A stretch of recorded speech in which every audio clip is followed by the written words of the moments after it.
Olá, meu amigo reparador. Olá, minha amiga reparadora. Seja muito bem-vindo, seja muito bem-vindo ao nosso canal TV Reparação Automotiva, o canal que leva conhecimento técnico e muita informação para você de todas as partes do Brasil e também do mundo.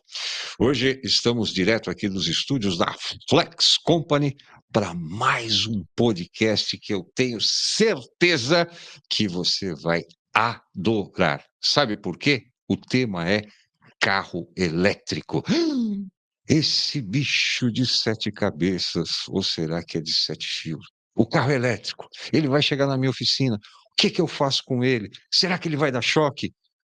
E aí, como é que se resolve isso? Pois bem, nós vamos explicar isso tudo direitinho para você com os nossos convidados especiais do IKEA, Alexandre Xavier, que é o supervisor do IKEA, e também Alberto Meyer, que é o coordenador técnico do IKEA. Sejam muito bem-vindos.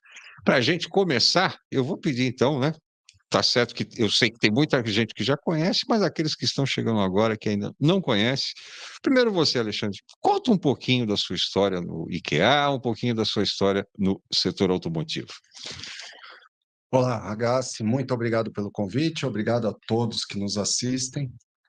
Como eu já dito, meu nome é Alexandre Xavier, eu sou superintendente do IKEA, Instituto da Qualidade Automotiva, e tenho aí uma longa estrada dentro do setor e especificamente dentro do que hoje em dia é chamado como Sistema de Infraestrutura da Qualidade, que é toda a malha que envolve desde a regulamentação, passando por normas técnicas, certificação, laboratórios e, por fim, e fundamental, a vigilância de mercado, que garante que todo esse ciclo funcione da maneira devida. Desde 98 atuando nessa área, passei por praticamente todas essas etapas, e no IKEA, somadas duas passagens, de 2004 a 2014 e desde 2019 já como superintendente, são 15 anos de trabalho aí incessante para apoiar a qualidade dentro de toda a cadeia automotiva, indústria, comércio e serviços. E o IKEA, ele exerce um trabalho muito importante, né? Principalmente para ajudar você, meu amigo, você, minha amiga, que trabalha com reparação de automóveis, porque não adianta nada você ter uma oficina com toda aquela tecnologia, as melhores ferramentas, os melhores softwares, né, para atender tudo quanto é tipo de carro, mas se você não tiver qualidade no serviço que você fornece, você não vai ter cliente, não é verdade, Alexandre? É verdade, e entendendo, Ragazzi, esse é um ponto muito importante, a qualidade não pode, não deve ser tratada como uma caixa à parte. A qualidade é intrínseca a tudo que a gente faz, dentro da organização, em todas as áreas, na qualidade e qualificação dos seus profissionais, a qualidade tem que estar viva e real em todos os momentos. E o IKEA auxilia nesse sentido. Alberto Meyer, e a tua história no setor automotivo? Quando é que começou? Quando é que você chegou no IKEA? Como é que funcionou isso? Legal. Muito obrigado pelo convite aí, Ragazzi. Bom, a minha história é bem longa, né? Eu comecei a trabalhar na Camargo Corrêa, no aeroporto de Guarulhos, na obra lá. Depois eu fui para Michelin. Da Michelin eu fui para um concessionário Mercedes, depois um concessionário Scania, depois eu fiquei 20 anos na Peugeot e na Citroën. E em 2019 eu recebi uma proposta lá para fazer uma parceria com o IKEA, para fazer auditoria em concessionárias de caminhão, auditoria de garantia, etc., né? E conhecendo lá o IKEA, eu fiz uma proposta de conteúdo para o Sérgio lá, que eu percebi uma coisa que não existia, como que a pessoa, o dono de uma oficina, por exemplo, vai se preparar para receber um elétrico ou um híbrido? Qual é a infraestrutura que ele precisa? Como que uma seguradora se prepara para atender esse veículo na estrada, na casa do cliente? Como que aquela empresa, tipo a Ecovias, por exemplo, vai socorrer um veículo que se acidentou, né? Como que esse veículo que se acidentou e deu perda total chega no pátio? Como é que ele vai ser tratado no pátio de leilão, de sucata? Então, eu criei esse material, comecei em 2019, e em 2022 o negócio tomou forma, a gente fez os pilotos e começamos a fazer. Então, a gente tem uns cursos lá que é para quem vai fazer o transporte, o socorro do carro, para quem vai tratar com esse carro lá no pátio, para quem vai fazer a vistoria do veículo elétrico, né? E agora eu preparei um outro conteúdo que a gente vai apresentar no sábado, que é voltado para a oficina, é um dia inteiro, né, de parte teórica, para ver como é que ele pode ganhar dinheiro com um veículo elétrico, entendeu? Porque existe um mito no mercado que o veículo elétrico não quebra, e não é bem assim, né? Ele é uma fonte de recurso legal para quem tem uma oficina, né? Desde que ele conheça um pouco mais os princípios de segurança e tal, dá para faturar bastante em cima de um carro elétrico. Então vamos entrar nessa parte, vamos entrar direto nesse assunto, né? Como é que pode se ganhar dinheiro com carro elétrico? Porque num primeiro momento, a gente sabe que no carro elétrico você não precisa, vai, entre aspas, né, fazer o motor, né? Você não vai trocar biela, você não vai trocar pistão, você não vai trocar virabrequim, né? Você não troca óleo, não troca filtro, né? Não é bem assim. Né? Mas então vamos entender melhor como é que funciona esse processo. Hoje no Brasil, Hoje no Brasil, a única coisa que você não faz no carro elétrico é trocar a vela, porque na Europa, na Austrália, na Noruega, você troca a vela também, porque quando você compra um carro e pede ele com a autonomia aumentada, ele vem com um motor de 300 cilindradas a gasolina ali para funcionar como gerador. Então lá você vai trocar a vela também. Então, o carro elétrico, você falou, né, de pistão, biela, o motor a combustão tem 600 peças, tá? A bateria, uma bateria pequena de 1.000 quilos, ela tem em torno de 33 mil células de, que vão formar aquela bateria. São 44 mil pontos de solda. Cada célula daquela é uma chance de você ter um problema. Cada ponto de solda ali é uma chance de você ter uma solda que se solta e você tem que desmontar a bateria. Em média, uma bateria você tem entre 100 a 300 sondas de temperatura. Uma delas falhando, você é obrigado a baixar aquela bateria, abrir, substituir. Então você tem muito mais itens a trabalhar no carro elétrico que no carro a combustão. Tem itens, por exemplo, que não tem reparo. Você pega um inversor, tá? Que vai fazer a bateria, né? Esclarecendo, a bateria produz corrente contínua. O motor do carro elétrico é corrente trifásica. Então, eu passo por um inversor para transformar contínua em trifásica para alimentar o motor. Ele é uma caixa preta, tá? É difícil você encontrar um especialista para conseguir fazer um reparo. Ele tem um monte de resistores, um monte de coisa eletrônica ali para fazer esse trabalho, tá? Se tiver um problema, você tem que trocar ele. E, às vezes, o valor dele é maior que o valor de mercado do carro. Tá? Então você fica num dilema, eu troco ou eu jogo o comando do carro para sucata, né? Sobre o motor elétrico, ele tem reparação. O motor elétrico ele é composto por um estator, um rotor, dois rolamentos, tá? Os rolamentos se desgastam, o rotor e o estator também pode ter problema. O que acontece muito o motor elétrico, ele não gosta de variação de temperatura, ele gosta de trabalhar em ambiente controlado. Tá? Se você olhar o seu liquidificador, por exemplo, você olha ele por baixo, você vê que tem o rotor, o estator e tem um hélice ali que joga a refrigeração, tá? Quando eu fecho aquilo para colocar num carro elétrico que vai passar por água e tal, eu consigo refrigerar bem o estator, mas o rotor eu não refrigero. Então, em determinadas situações, se eu dou um pé ao fundo, estou subindo uma serra, forçando muito, o estator esquenta, o rotor esquenta. O estator ele esquenta, mas ele é refrigerado. Então ele dilata e rapidamente ele encolhe. E o rotor está se dilatando. Tem muito problema do rotor roçar no estator. E aí eu tenho que desmontar esse motor. Tá? Então, existe, por exemplo, nessa situação do motor, a gente fazendo um comparativo com o motor a combustão, a cada 60 mil quilômetros eu preciso revisar o estator, eu preciso trocar o estator, mais ou menos nessa linha. Vai como se eu estivesse trocando uma correia dentada. Não, normalmente Um exemplo bem simples, não, mas né? ele já é muito complicado para você ficar desmontando, você não tem como olhar. Então, normalmente, a hora que ele dá o problema, você para e substitui. Tá? E a vida dele útil é bem mais curta que o motor a combustão. Tá? Em função desse tipo de problema, do problema do aquecimento, tá? Do tipo de trabalho que você está fazendo com o carro. Você sobe serra, entra no frio, entra no calor e tal. Tem a troca, o que tem com período específico são as trocas de óleo. Depende do fabricante, você tem que trocar o óleo do motor ali a cada 20 mil quilômetros, a cada 10 mil quilômetros, depende do conjunto, tá? Isso você vai ver no manual do seu veículo. A troca de óleo, que eu estou dizendo, é que alguns motores, como o aquecimento é tão grande, o líquido de arrefecimento não é suficiente para refrigerar. Então, ele usa óleo para refrigerar o motor de tração. Então, você vai ter no carro dois sistemas de arrefecimento, dois radiadores, um de óleo para o motor, e esse óleo tem que ser trocado em determinados intervalos, e o que tem lá o líquido de arrefecimento, que também tem um intervalo de troca. Tá? Então, você tem filtro para trocar, tem óleo, não muda muita coisa em relação ao carro a combustão, tá? E os períodos de troca, agora, os períodos de trocas, eles são diferentes do carro a combustão, Normalmente são menores. são menores. Menores. Somente no pesado, no ônibus, no caminhão.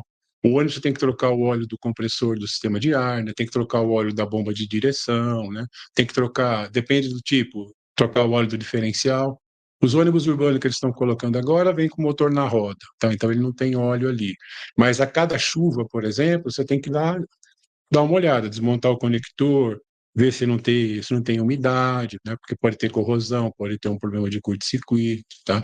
Isso está no manual. Desses que estão rodando em São Paulo, o manual fala, se passou num alagado ou teve um movimento em chuva prolongada, como o motor está na roda ali, né? Você tem sempre que levar para a garagem e verificar, tá? O estado dele. Então, pelo que eu estou entendendo, né, o que vocês estão explicando aí, talvez a gente tenha mais manutenção com o carro Mais, elétrico do que com mais o carro com manutenção, motor a mais combustão. manutenção. Tem mais manutenção mesmo. Agora, essa questão climática, né? Podemos pensar, por exemplo, que aqui no Brasil, por a gente estar num país tropical, e a maior parte do Brasil a gente tem aí climas de temperaturas altas, a gente vai ter, por exemplo, uma durabilidade menor do carro elétrico se comparado, por exemplo, àqueles que rodam na Europa? É, pode ser. O que você vai perceber de cara é a autonomia. Tá? Você vai comprar um carro, por exemplo, para rodar lá em Cuiabá, em Sinop e tal, o fabricante fala, tem 250 km de autonomia. Lá no calor, ele vai ter 50, 60, tá? Porque em determinados momentos ele ferve. Depende da temperatura, ele vai entrar em modo. Ferver assim, não vai sair fumaça, mas ele Sim, entra em sim. modo tartaruga lá e manda você parar para esperar arrefecer. Porque a bateria é igualzinha a gente, a bateria de lítio. Ela gosta de 21, 22, 23 graus para trabalhar. Você está trabalhando, se ela chega perto de 40, ele entra em modo tartaruga. Ele vai te dizer lá para você parar para esperar refrigerar. Porque se ela passar muito de 40, 60, já tem a chance de entrar em fuga térmica e você ter um incêndio.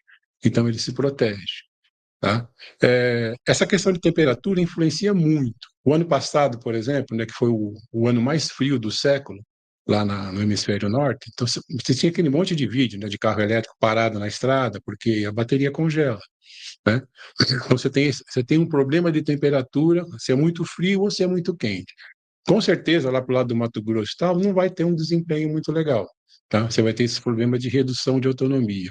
Eu tenho um gráfico interessante, que depois a gente anexa, é uma análise de 6.000 Nissan Leaf, feito por uma empresa de monitoramento nos Estados Unidos. Esses 6.000 carros, eles eram, sabe o propagandista de laboratório? Sim.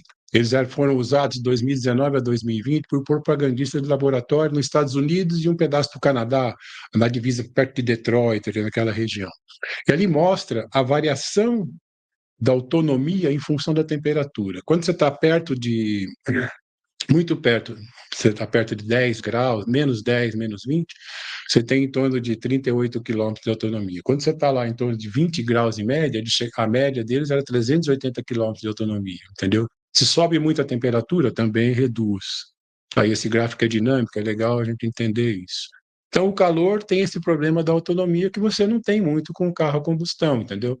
Ele ele se adapta melhor. O sistema de arrefecimento ali do carro a combustão é mais eficiente do que Que é o do carro elétrico. porque é muita coisa para você arrefecer no carro elétrico. Você tem o motor, você tem a transmissão, você tem o inversor, você tem o carregador DC-DC, que é o carregador que é igual do telefone, que faz a carga de bateria. Você tem a bateria para ser arrefecida, porque ela esquenta muito quando você exige dela, tá? Então, a carga de arrefecimento é muito grande, né? É muito semelhante à bateria do celular. Conforme você está usando o celular, você Exatamente, percebe que ele vai aquecendo. O vai carro aquecer. elétrico é a mesma coisa. Mesma coisa. E, inclusive, tem carros elétricos, por exemplo, a Renault, ela utiliza esse sistema. Ela tem o ar-condicionado do carro, ele também funciona para arrefecer a bateria junto com o líquido de arrefecimento. São dois sistemas. Todos eles são assim, tá? O ar-condicionado de um veículo elétrico não foi feito para você, foi feito para a bateria. Para a bateria. Tá? E tem um negócio interessante. Você tem um carro a combustão, o ar-condicionado quebrou, você está sem dinheiro e tal, você pode, sei lá, você abre a janela. A hora que eu tiver grana, eu vou mandar consertar. Num elétrico, se o ar-condicionado para de funcionar, o carro não vai também. Não funciona, porque ele tem deficiência no arrefecimento. Entendi. Entendeu? Então, são problemas, situações diferentes que você encontra num tipo de veículo e outro. Entendi. E Agora, desculpe, né, Ragazzi, todas essas situações eu entendo, né, que acabam sendo oportunidades para o reparador. Exatamente. Né, necessidades, na verdade, né, lógico. e que se tornam oportunidades e que tiram um pouco daquele mito de que não vai ter serviço para a oficina, não vai ter serviço para o reparador. Né? Algumas situações mudam, algumas situações serão diferenciadas, como os próprios veículos em si. Né? Não temos um ponto de vista que o veículo elétrico ou o veículo híbrido é melhor ou pior que o veículo a combustão. Nós teremos espaço para diferentes possibilidades, dependendo do perfil do usuário, dependendo do objetivo daquele determinado transporte. O que é muito interessante para o nosso país, e consequentemente também para o reparador, é que nós teremos múltiplas possibilidades também de atividades de serviços relacionados. O que é um desafio específico é a necessidade de um conhecimento mais amplo e diversificado. E aí é onde o IKEA, através do apoio de especialistas técnicos como Alberto Meyer, vem buscando ajudar toda a cadeia em relação à preparação para essas mudanças enormes que o setor vem passando. Era exatamente essa questão que eu ia te fazer, Alexandre. No caso, por exemplo, da certificação para uma oficina atender veículos híbridos e elétricos. Vocês já têm esse processo? Não, ainda não. As demandas que vêm acontecendo, nós temos uma característica que acentuou de uma maneira muito significativa, Ragazzi, nos últimos 5, 6 anos, que é de apoio à cadeia em relação às enormes mudanças que vêm acontecendo.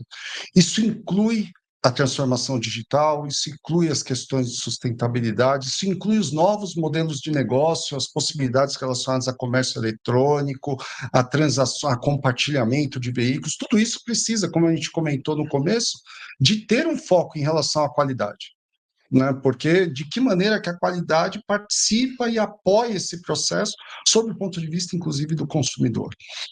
E nós chegamos na discussão sobre a eletrificação. Eu me lembro, anos atrás, era esse o termo que muitas vezes era tratado. Ano após ano, veio inclusive a pandemia, todos os impactos que nós tivemos, essa discussão foi amadurecendo e hoje é absolutamente definida como descarbonização, onde os veículos elétricos e híbridos entram dentro de um contexto de redução de emissões, que é uma obrigação para a sociedade atualmente, Brasil e mundo. Sim.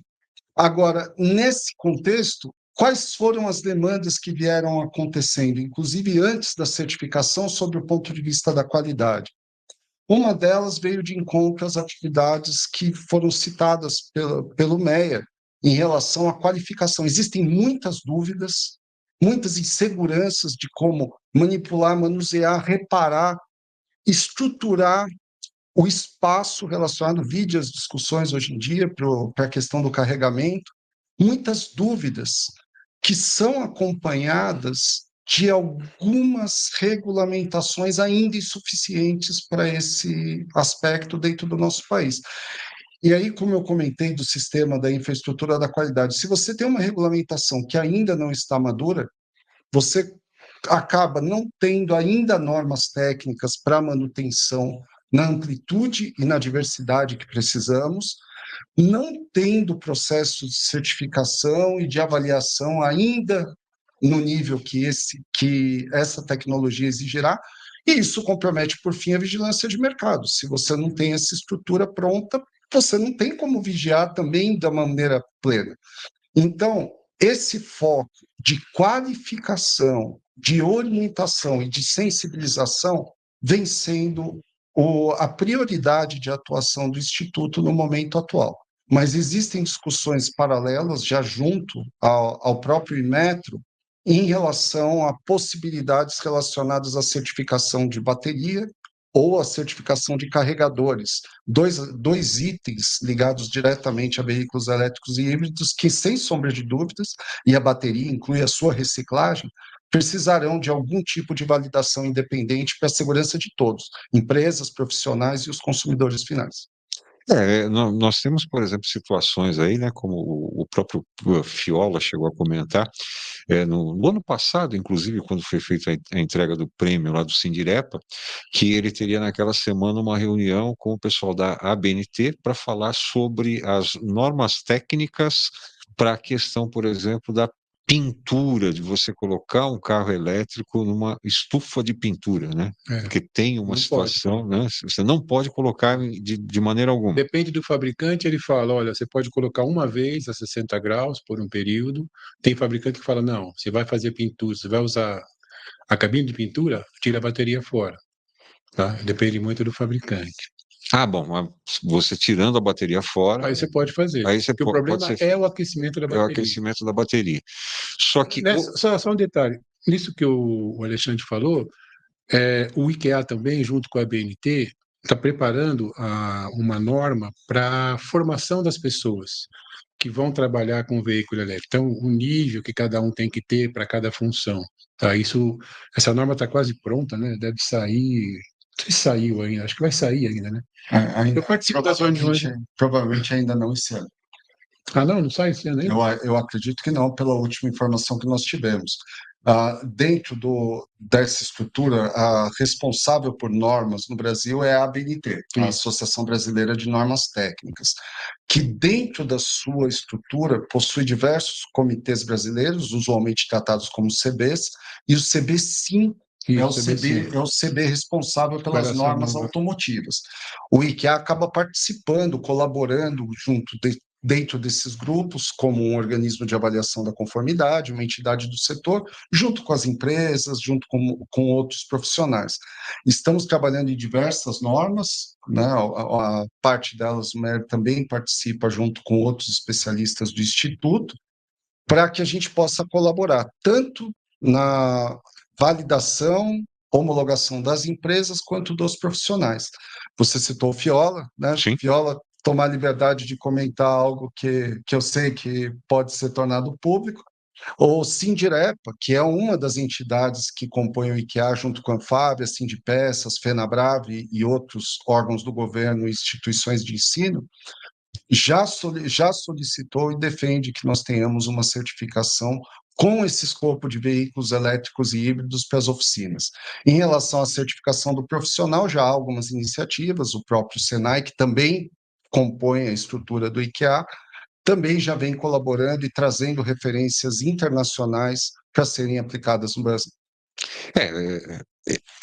Podemos dizer ainda que é um mundo novo, né? Essa questão da eletrificação. Aqui no Brasil é novo.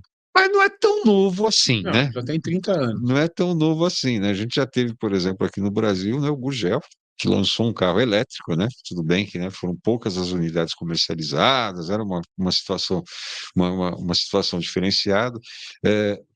Na Europa, no mundo, a gente já teve aí várias tentativas, né, de se colocar o carro elétrico para funcionar, mas parece que a que está pegando realmente é agora, né? Eu, particularmente, penso que aqui no Brasil nós vamos ter aí um caminho mais voltado para o lado do híbrido, né? Porque já que se fala nessa questão da descarbonização, o Brasil tem uma vantagem em relação ao restante do mundo, que é o etanol.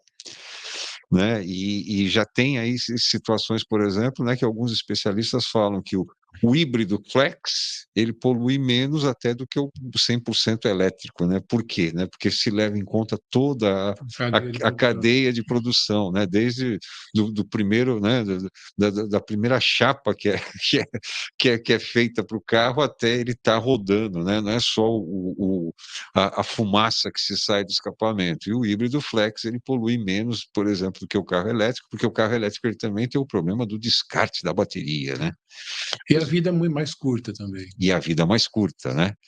Então, eu particularmente penso que o híbrido é que a gente vai ter aí um bom tempo aqui no país, né? Nós, né, não vamos dormir hoje com uma frota de motor a combustão e acordar amanhã com 100% elétrico rodando, não é verdade?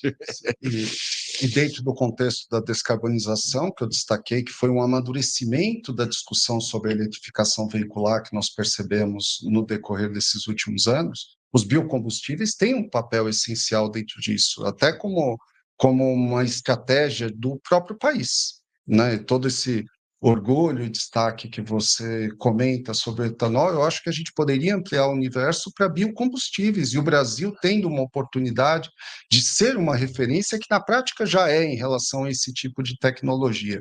Então, dentro desse aspecto, vendo até de maneira prática, foram anunciados muitos investimentos nos últimos meses em relação às montadoras e amplamente divulgados.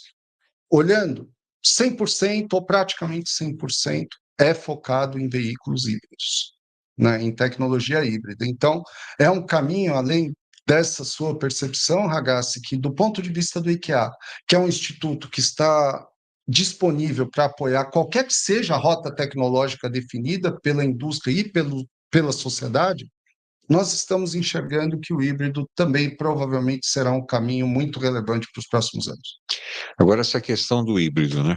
Eu já ouvi a seguinte frase: ah, o híbrido.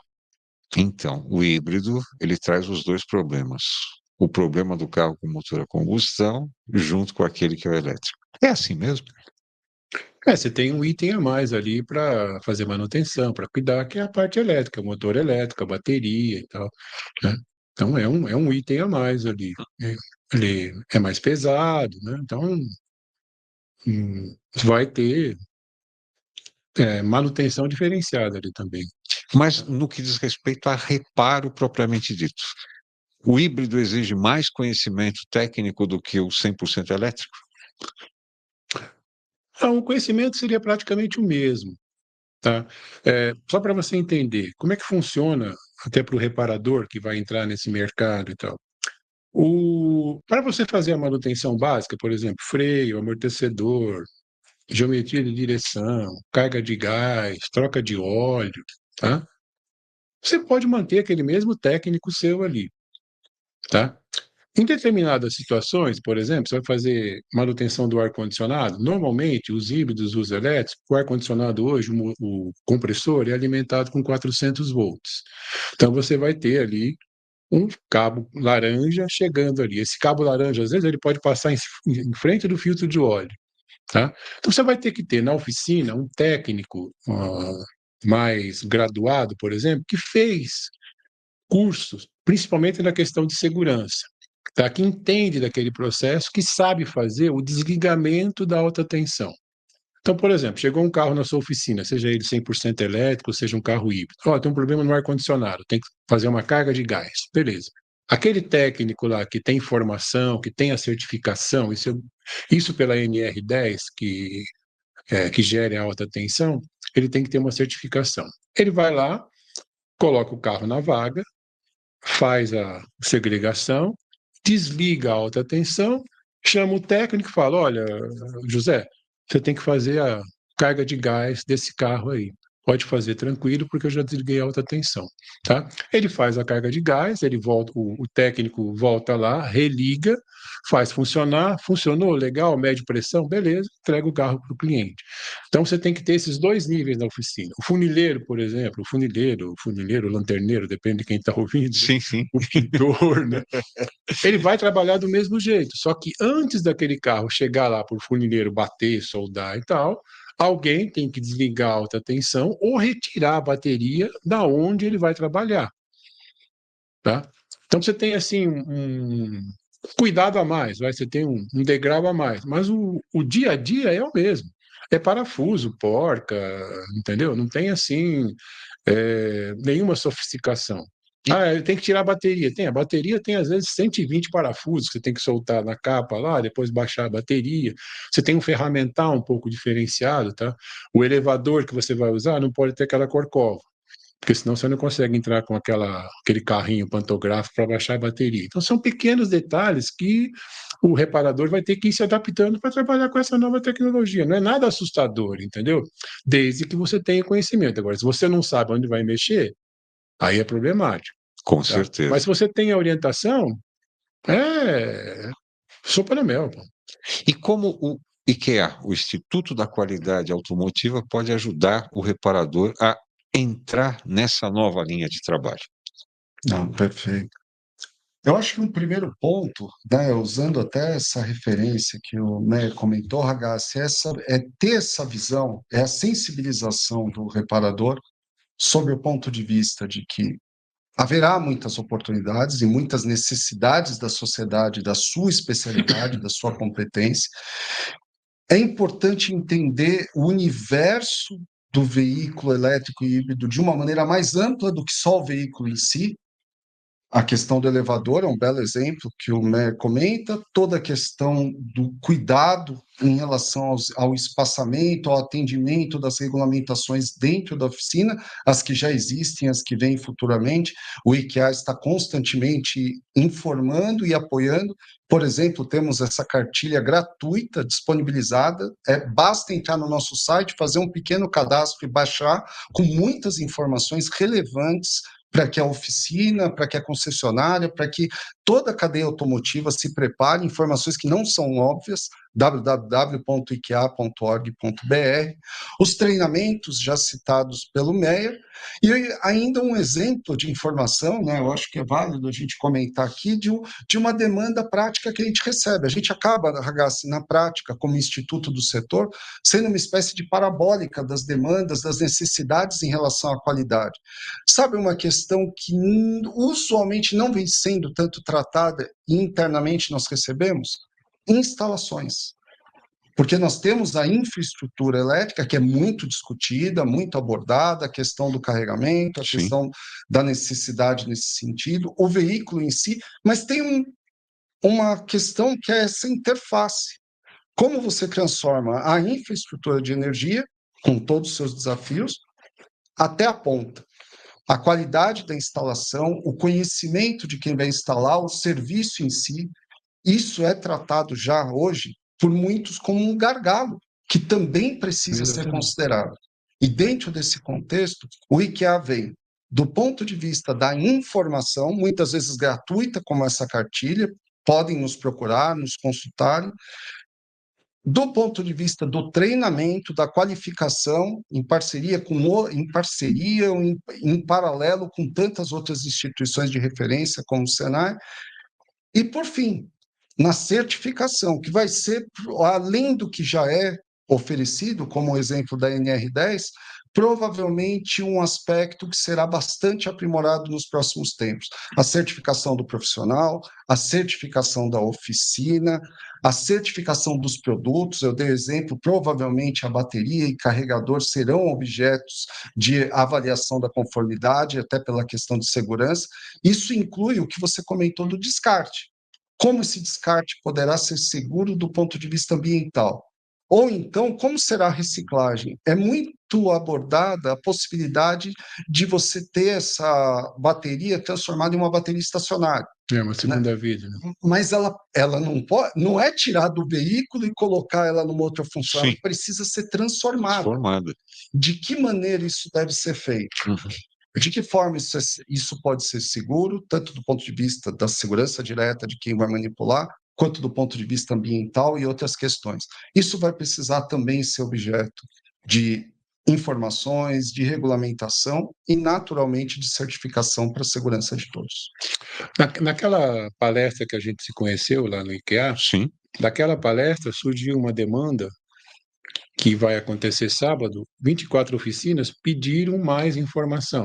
por exemplo, para como que eles vão se preparar para o elétrico. Então a gente preparou um conteúdo, incluindo isso que o Alexandre falou, para mostrar para ele tudo que ele pode, onde que ele pode ganhar dinheiro com um carro elétrico, um carro híbrido, e como é que ele se prepara, como é que é o layout, quais são as ferramentas, como é que eu faço o desligamento da alta tensão. É um curso teórico, né? Vai durar, são, deve dar em torno de 8 horas. A gente vai fazer sábado para 24 oficinas. Esse Então, sábado 20 de junho, né? 20 20 de de junho, junho de 2024, né? Eu vou deixar sábado bem, agora, vou, sábado vou agora. deixar bem a data especificada, né? Porque a gente não sabe quando a pessoa vai estar assistindo. É verdade, é verdade. É verdade. Vai pedir Mas depois. e Mas se esses tiver, por exemplo, cursos, outras oficinas que tiverem a mesma demanda, a gente tem um material pronto, entendeu? Dá para fazer online, dá para fazer presencial. Então, isso vai ajudar, eu tenho quase certeza, eu tenho certeza que vai ajudar o dono de uma oficina a ver, puxa, vale a pena eu investir nesse negócio, não vale? O que que eu preciso fazer? O meu layout tá adequado? Então, vai abrir a cabeça dele e mostrar, pô, você pode faturar tanto, vale a pena? Pô, acho que vale a pena. Ah, não, no meu caso não vale, eu vou continuar para cá. Então, ajuda nesse sentido, entendeu? só especificando aqui, 20 de julho de 2024. Até eu aqui me confundi com os meses. E Ragazzi, aproveitando, né, isso embala na questão que você me fez. Como o IKEA pode ajudar? Esse aí é um exemplo bem específico. Essa turma, agora, ó, de 20 de julho, é uma turma fechada. Né? Certo? A gente não tem uma oportunidade para vocês que estão assistindo. Porém, já estamos discutindo com o Sindirepa Brasil, então estamos falando de âmbito nacional, como nós podemos ampliar ao máximo essa oferta em todos os estados. Porque o Brasil é muito carente, né? Isso. Com a melhor condição possível, respeitando as possibilidades que envolvem de tantos desafios do empresário desse setor, que ele tenha o mesmo acesso às informações que as concessionárias, que as grandes indústrias possuem, porque esse é um papel do IKEA. O papel do IKEA é conseguir, através da qualidade, harmonizar, padronizar e trazer desde a montadora até a oficina mecânica, o mesmo nível de informação mínima para que quem seja beneficiado no final sejam os profissionais e o consumidor. Bom, e nós na revista Reparação Automotiva, né, procuramos também levar a informação da melhor maneira possível, né, para atualizar o nosso principal público, que é exatamente o reparador de automóveis. Então, até convido você que está acompanhando o nosso podcast, dá uma navegada no nosso canal TV Reparação Automotiva, porque nós já temos, por exemplo, vídeos, né? Eu citei o caso, por exemplo, do Renault Zoe, foi um dos primeiros modelos que foi comercializado elétrico, 100% elétrico aqui no Brasil pela Renault, né? E o que nós fizemos com o Renault Zoe? Nós levamos um reparador independente e ele analisou as condições de reparabilidade desse carro na visão dele, né? Quais eram quais eram as necessidades, né, como é que ele entendia aquilo, né, num primeiro momento, sem, né, ter o conhecimento técnico. Nós temos também vídeo mostrando quais são as ferramentas que são as indicadas para que se use em híbridos elétricos, né, as ferramentas emborrachadas, os equipamentos obrigatórios que são necessários, né. Nós estivemos, por exemplo, na Bosch, no centro de treinamento da Bosch, fizemos um vídeo mostrando as diferenças de tecnologia entre o Toyota Corolla híbrido e o Honda Civic híbrido, né? Nós temos também o perfil técnico avaliação do reparador independente do Audi e-tron 100% elétrico. Uma outra situação que estão chegando aqui no país, os veículos da GWM, tanto o Hora como o Raval. Aí eu já fiz a coisa um pouquinho diferente. A gente foi para a concessionária e pedimos para o técnico da concessionária mostrar o que é avaliado naqueles carros, né, tanto no elétrico como no híbrido, né, porque ele tem o treinamento para isso, mostrar o que deve ser avaliado nesses carros nas revisões. Temos na revista Reparação Automotiva o Sandro Stocco, que ele é um especialista em veículos elétricos, inclusive ele está montando uma oficina nos Estados Unidos. Ele é aqui do Brasil, mas ele também está montando uma oficina nos Estados Unidos e já está preparado para atender esses veículos. Então, ele escreve para a gente todos os meses aí na sua coluna.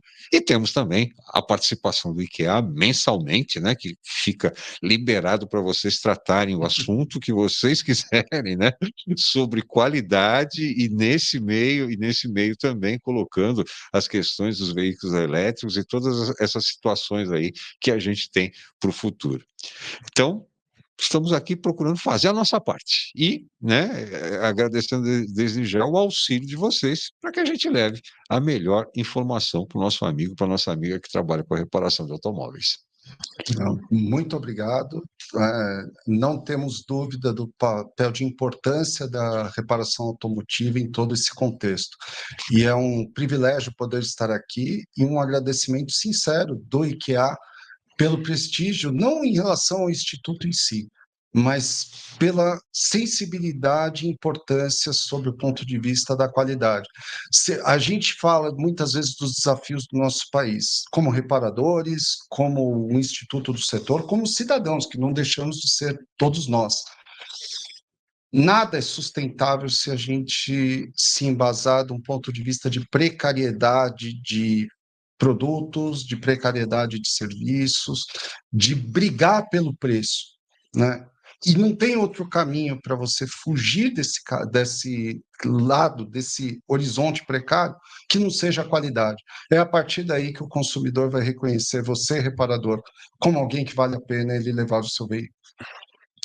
É isso então. Mais uma vez, então, Alexandre Xavier, Alberto Meyer, muito obrigado pelo carinho de vocês com a nossa audiência da revista Reparação Automotiva, da TV Reparação Automotiva. Muito obrigado pela participação de vocês e, vocês sabem, o espaço é de vocês. Sempre que tiverem novidades, estamos por aqui para a gente conseguir divulgar. Legal, valeu. Obrigado pelo convite aí, muito bom. Então, foi um prazer. Muito obrigado. Graças a todos da Reparação Automotiva. E a todos que nos assistiram. Exatamente. Eu quero aproveitar também, agradecer aqui o nosso Marcos Bravo, né, que está sempre aí acompanhando a gente na produção, acompanhando todo o sistema aqui que a gente faz para levar essas informações. Aqui, agradecer a equipe da Flex Company, que sempre recebe a gente aqui com muito carinho, disponibilizou espaço para que a gente leve essas informações até você. Você que chegou agora no nosso canal TV Reparação Automotiva, não vai esquecer de dar seu like, se inscrever no canal, acionar o sininho para ser avisado todas as vezes que a gente tiver novidades e aproveita, navega aí no canal, que eu tenho certeza que entre os mais de 400 vídeos que nós temos disponíveis, pelo menos um deles vai te ajudar no seu dia a dia de trabalho. Muito obrigado pelo carinho, muito obrigado pela sua atenção e até a próxima. Tchau!